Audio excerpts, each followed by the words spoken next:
Bangladesh is a land of rivers and everywhere you will see water.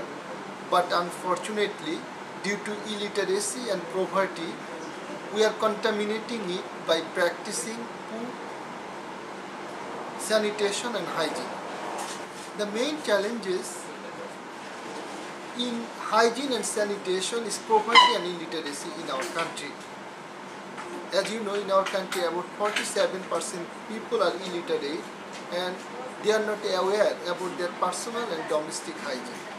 This is why they are always suffering with different kinds of waterborne diseases.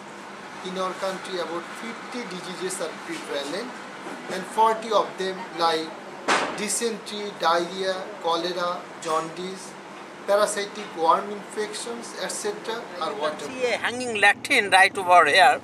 The people who are living over here in this campus, they use this hanging latrine for defecation, and all the bacteria that are present in these feces, the stool, that ultimately fall in the water, and they contaminate this water. And all the diarrhea, if any of the person over here suffer from diarrheal diseases, and that bacteria will ultimately contaminate this water system. They are getting sick, they are coming and defecating over here, releasing the organism in the water system, contaminating the water. Again, they are taking this water back home, using it for various household purposes, and the other members of the family are contracting the disease. And that's how the cycle is going on, and the disease is continuing in the community. In urban slums, the situation is really very bad because in a small area, a lot of people are living without adequate sanitation facilities. And in most of the slums, the kids are defecating in open place and contaminate the whole environment and contaminate the water. The slum areas is a breeding place for different kinds of flies and which ultimately contaminate the food that they are eating.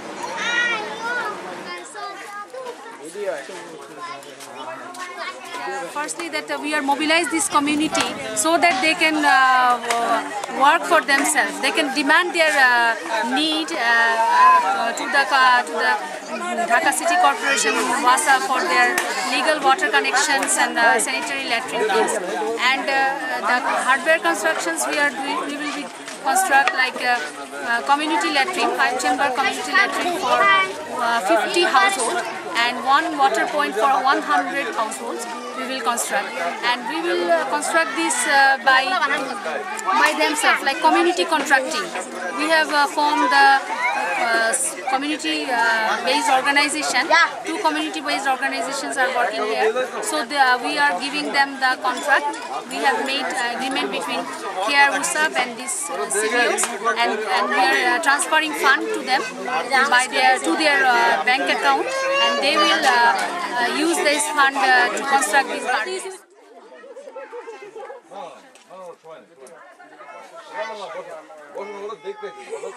In the last few years, more and more families are coming out of open defecation and opting for low-cost sanitation. That fills up the pit so quickly that sludge management is becoming a problem. And unless we come up with technological intervention which can convert sludge into nutrient and going back to the agriculture field or as manure, the recycling or processing of the human sludge will be extremely difficult.